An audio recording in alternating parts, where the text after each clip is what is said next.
What's up, YouTube? Georgia Silver Hunter back with the largest silver purchase I have ever made. And we're going to get into it together.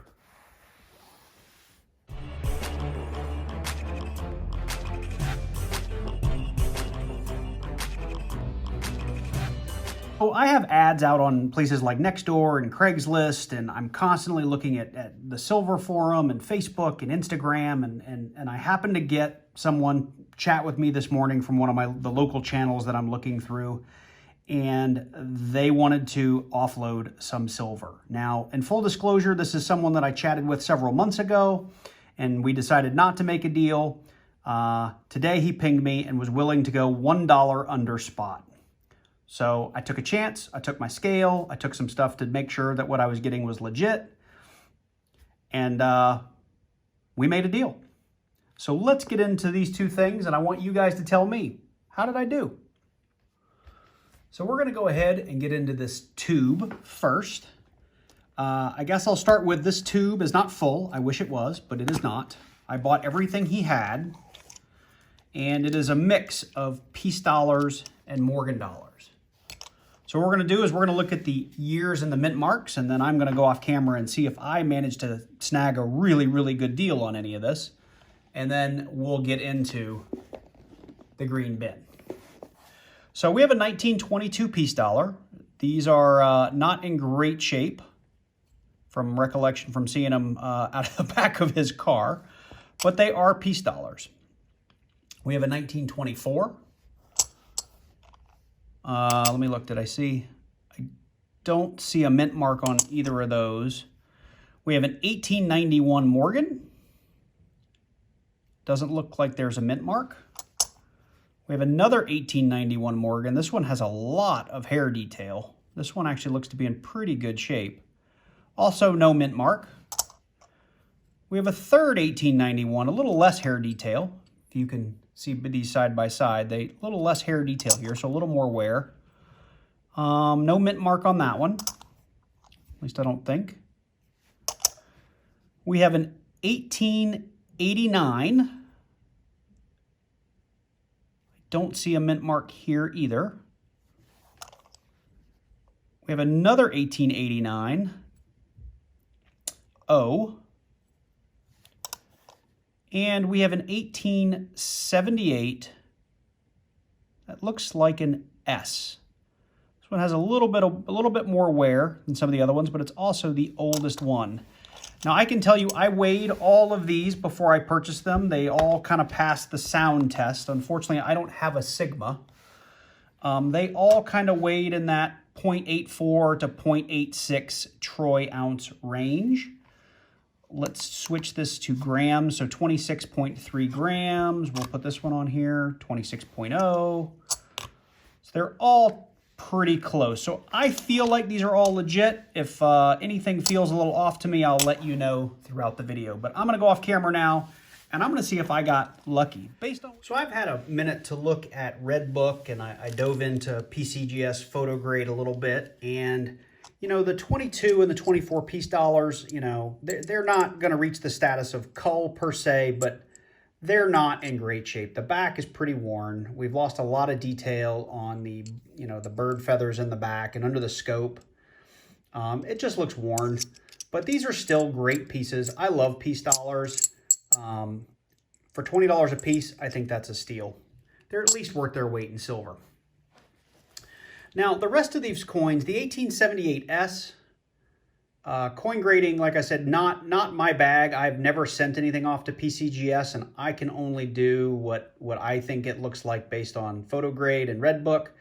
I think the 78 could probably reach a VF20, maybe a little bit higher, maybe just a little bit lower. Let me know down in the comments below. But even if it made it to a VF20, that looks like it's a $45 Morgan. The 1889, very similar condition, maybe even a little bit worse. This was the 1889-0. And the 89-0 went for,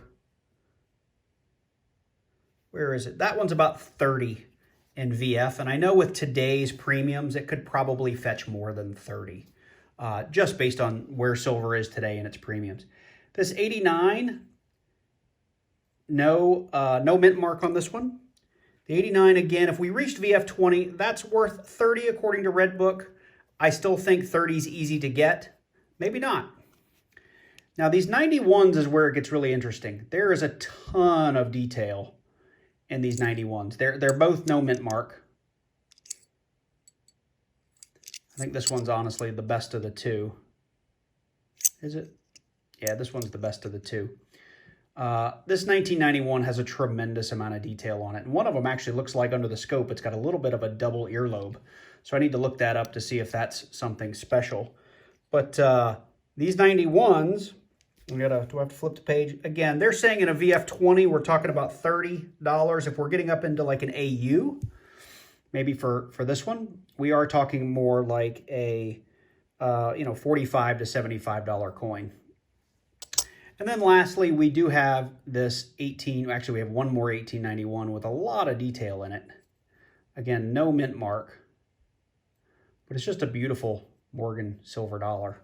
So I already kind of covered that. We're probably $30 to $35 just Redbook value. I need to go look at eBay, look at Facebook and see what these are going for. I know a lot of folks are selling them for $30, $35 a piece. So I think for $20 a piece on these, I did a great job just in silver value alone. So let's move on to that big green chest and see what we got. Guys, in pretty quickly here under the scope for this 1891. It is a Philadelphia, and I mentioned it in the earlier clip. I'll give you just a quick tour. You could see the detail in the hair, but the main thing I wanted to show off was this double ear. So if we look right here, we can see the doubling in the ear. And I went ahead and I've pulled up PCGS and their 1891 VAM2 double ear regular strike. And just like that, you can see this most definitely, at least to me, looks like it is a 1891 VAM2 double ear regular strike. If we come down here and look at pricing, like I said, I'm not a big grader. I mean, I think if we get into the upper AUs on this, 45, 50, this is easily a 48 to call it a $60 coin. I looked on eBay, they're going for a bit more than that, even raw. But according to PCGS, these are kind of the prices we'd be looking at. I'd love to hear from you if you're a coin grader. Where do you think I would fall based on the clip of the video that I have? But I was pretty excited to find this. I know we've got a little bit of damage on the coin. I mean, you can see it's got some problems, but there is a ton of detail. We've even got, it looks like there's like a big scratch on the coin, but it's really just some gunk here on this side. But we've got a lot of hair detail. The word Liberty is very well drawn out. I mean, you can see all the detail in whatever that is, the wheat or the feathers up there. Good flower detail. I think this is a pretty good coin overall. I was just excited that it was a VAM2 that I picked up in a random Morgan sale. So anyway, wanted to share that. Let's get over to the green box.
All right, so here it all is. It's all been sorted. I've taken everything out of the plastic flips. I did leave the stuff in the coin flips because those seem to be in much better condition.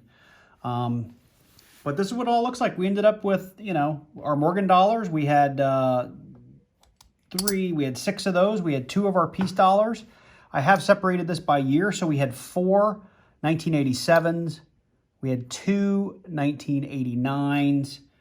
We had 2 90s, 3 91s, a 92, a 93, a 94, 2 95s, a 97, a 99, 2000, 2 2001s, a 2002, 2003, 2 2005s, 5 2006s, 2 2007s, a 2013, 3 2014s, and let's not forget about our I think I said 8 earlier in the video. It's a 1903 Barber half dollar. So I paid right at $1,100 for all of this. And that works out to less than $26 an ounce, give or take, or right at $26 an ounce. So I think I did all right. I would love to hear from you guys how you think I did, knowing some of these are the conditions not perfect. Like I said, we've got some spotting on some of these, and they could probably be rejuvenated with a little Easy Est or MS70. I don't know if I want to do that because they're Eagles. So let me know in the comments down below. Would you buy these pieces or not? All in all, I had a lot of fun. I can tell you I'm not going to hang on to all of these things. Silver is too high. Premiums are too high. And honestly, this was a huge purchase for me. And it's a little bit bigger than I wanted to make, but the guy had some great stuff. So I'm sure I'll be flipping some of it, but I'll also be keeping some of it. So anyway, I hope you enjoyed this video. I know for you silver junkies, just watching people unbox and play with silver is a lot of fun. I know I enjoy watching that kind of stuff on YouTube, so I hope you do too. Anyway, if you like this video, please do click that like button, click that subscribe button, and click that bell and select all so you know every time I drop a new video. I hope you enjoyed this, and I look so much forward to seeing you guys in the next video. Take care. Bye.